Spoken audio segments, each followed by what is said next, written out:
జిన్నే media news కి స్వాగతం.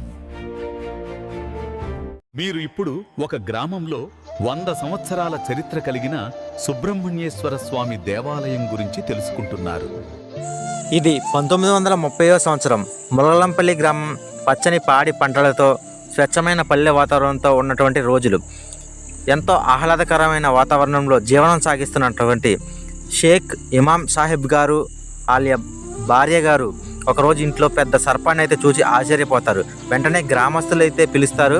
పిలిచిన తర్వాత గ్రామస్తులందరూ కూడా ఈ సర్పాన్ని చూస్తారు. చూసిన తర్వాత ఇది విషపూరితమైన సర్పం అని చెప్పి దీన్ని కొట్టి చంపేస్తారు. సర్పాన్ని చంపేసిన తర్వాత ఆ సర్పాన్ని తీసుకొని ఒక గొయ్యి తీసి గోతులు అనేది పాతి పెడతారు. పాతి పెట్టిన తర్వాత మళ్ళీ అక్కడ చూస్తే వెంటనే రక్తం అనేది కనిపిస్తుంది, పాము కనిపించదు. భయభ్రాంతులకి గురి చెందుతారు. ఇమాం సాహిబ్ గారి భార్య ఎవరైతే ఉంటారో ఆవిడ గర్భవతి. ఆవిడ కలలో ఒక పెద్ద పాము కనిపించినట్టు అనిపిస్తుంది. అలా కొన్ని రోజులు గడిచిన తర్వాత ఈవిడ ఆ విషయం అనేది ఈ ఇమాం సాహిబ్ గారికి విషయం చెప్పదు. ఒకరోజు ఇమాం సాహిబ్ గారు పనికెళ్ళి విశ్రాంతి కోసం మధ్యాహ్నం కూర్చొని ఉండగా కలలో ఒక వ్యక్తి కనిపించి మానవ రూపంలో నాకు గుడి కట్టు అని అడుగుతాడు.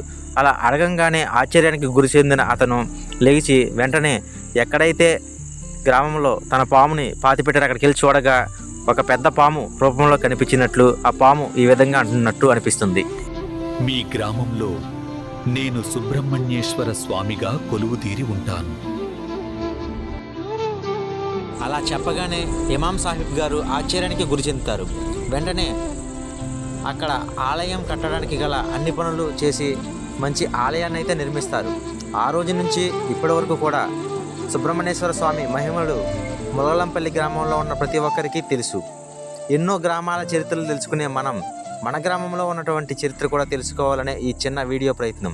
వీడియోలో ఏమైనా తప్పుంటే క్షమించండి. ఇమాం సాహిబ్ గారు అబ్బాయే ఈ షేక్ షుబానీ గారు. ఈయన చెప్పిన స్టోరీ కూడా లింక్ ఉంది, డిస్క్రిప్షన్లో చూడండి. Video create by Jinne Venkat, Jinne media news HD.